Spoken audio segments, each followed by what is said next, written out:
Hi, Ocean View first and second graders. Nice to see you again. Lately, it's been so beautiful. The weather's been so nice, and springtime is here, and there have been lots of beautiful flowers and parts of nature, and I thought you might like to make a springtime flower picture.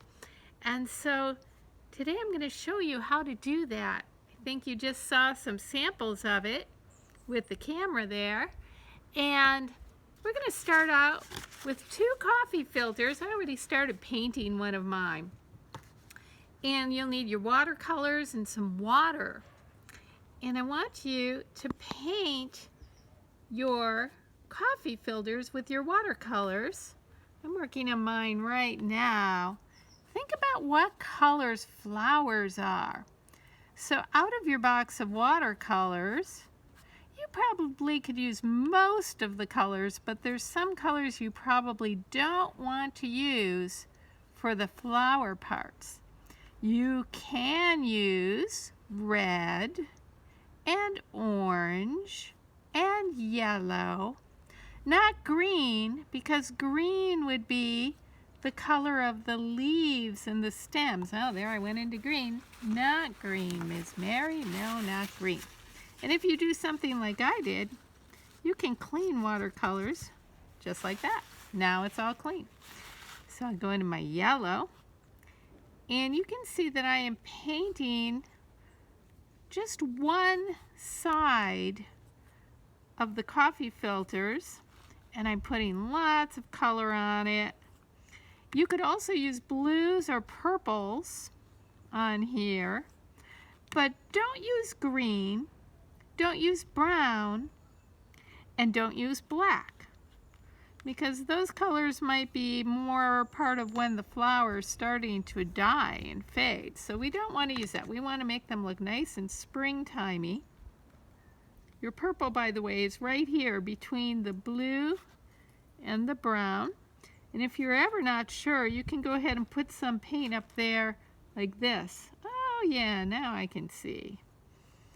And go ahead and paint both of your filters like that. I'm only painting one side, then I'm going to let it dry. See if I can quickly paint the other one.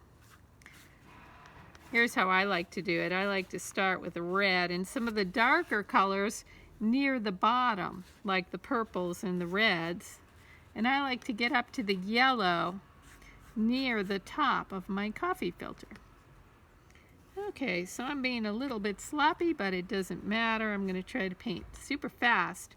That means put plenty of water in, get plenty of color on there. Let's clean it a bit and use some yellow in here. And really make a nice, bright flower out of our coffee filters.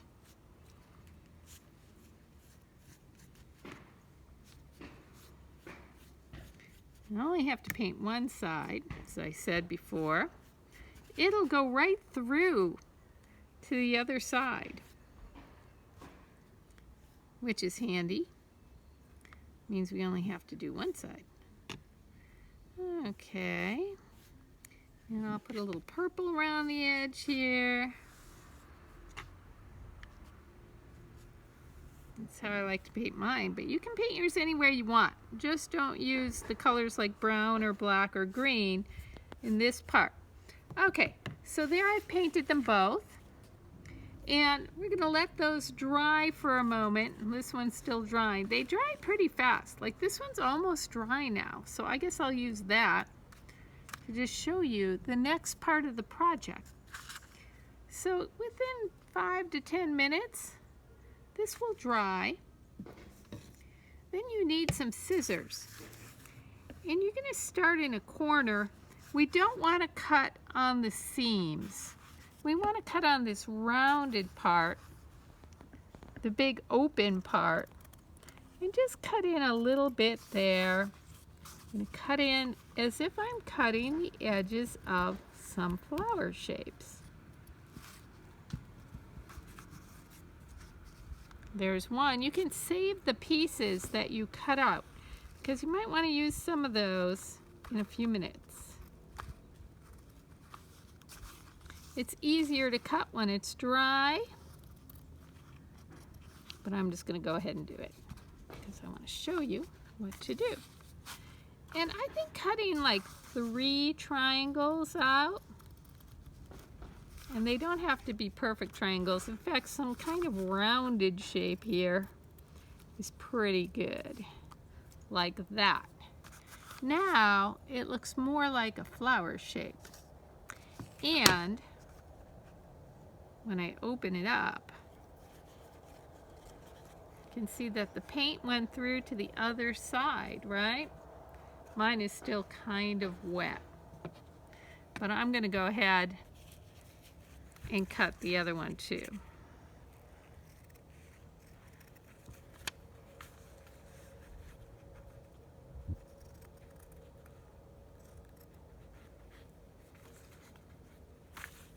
One.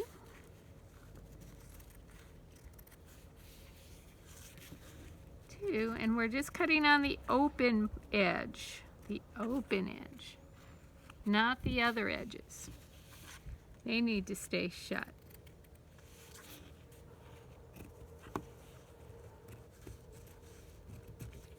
Okay, now I've cut my flowers. This one is ready as well. When they're a little bit drier than mine, but I'll just go ahead. What you want to do, done with our watercolors by the way, is take your background sheet and have it in this up and down tall position. It's called vertical. And just decide where you want these flowers to be. So one of them should be up near the top, and the other one's going to come on top of that one, but lower, and maybe overlap it a little bit. Let's make some room there. Kind of like that. That's where I want my flowers to be, right about there. And while I'm waiting for those to dry, I'm going to take some of these extra pieces, some that have some nice color on them, and say, hey, maybe I could make, I need one with more color. Maybe I could make a butterfly for my flowers. And I've just taken some of my triangles and I'm going to put them together at the point like that. Oh, I need a little more room, so I haven't glued them yet, so I can move them around after I place it on there. And then normally I would say to put glue on this piece, but because mine are wet, I'm just going to put glue there. See there. This one's going here. So glue it. And if you want to, if you have smaller triangles or pieces, like I have these, you can try this. How would it look to have 2 like that? Then it almost looks like they're a double pair of wings. That's kind of fun. So I'll try that. There's one. But you don't have to do 2, but you could do that if you like it. I kind of like that. So there, now I have a kind of a fancy butterfly there. And it's time to glue my flowers on. So I'm going to move this one out of the way. You really want to make sure that you have glue along the seam part. Mine is still wet, but I know that I can glue it anyway. So I'm going to go ahead and just glue it on there. Yep. Glue it on pretty tight, especially on the seams. You want to get glue. And then the other one. Where did I want my other one again? Let's see, I said overlapping a little bit. It's going to go down here. And I want it on the seams. Get some glue, so kind of like that. And I've got 2 flowers there, right? Open them up a little bit. Now, while I'm waiting for that to dry a little bit more, I'm going to go to my oil pastels. Take a light green, because you can always go darker, and come to where the seam is on the bottom and make a triangle.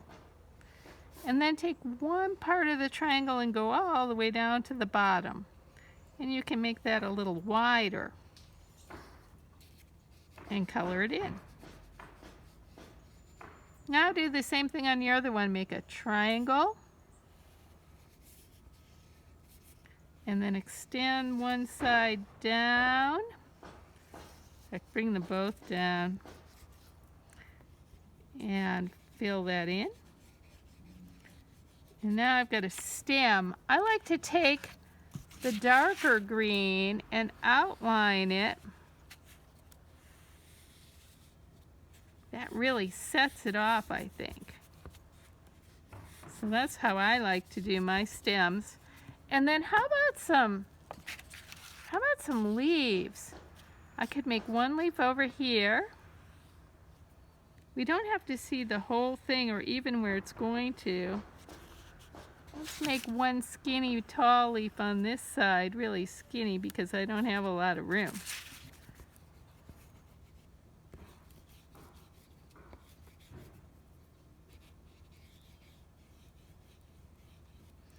Leaves come to a point. They get fatter and skinnier again. Let's do this one too.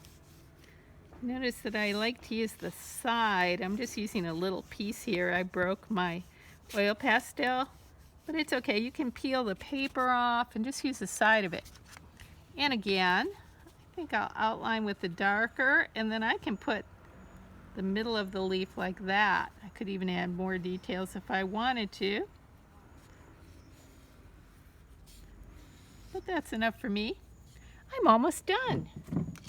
So take two pieces. I have two Kleenexes because they are easy and work about. But if you don't have any Kleenex, any kind of tissue in here would do, or even a balled up piece of paper, or even toilet paper, any kind of tissue, and ball it up and stick it inside one in each of these coffee filters. And you might be done. Let me open this one up. But I like to do one little extra thing. You don't have to do this if you don't have a marker. But I kind of like to go in here at the end and go like, just put some little dots, like there's pollen in the center, just in case anybody peeks in. Make it a little more interesting there, right? And then, there you've got it. Some springtime flowers. So, why don't you go ahead and try to make yours and make them in beautiful colors. And then if you really like the way that these flowers came out, I'd love it if you sent me a picture of them, and I promise I will comment back to you if you send me an email with a picture of your flowers. And my email is mernst@ausdk12.org. So I'm going to put the steps on here one more time in case you forget what to do and you need some directions on how to do it. I hope you're enjoying the springtime, and I look forward to seeing you soon. Bye-bye.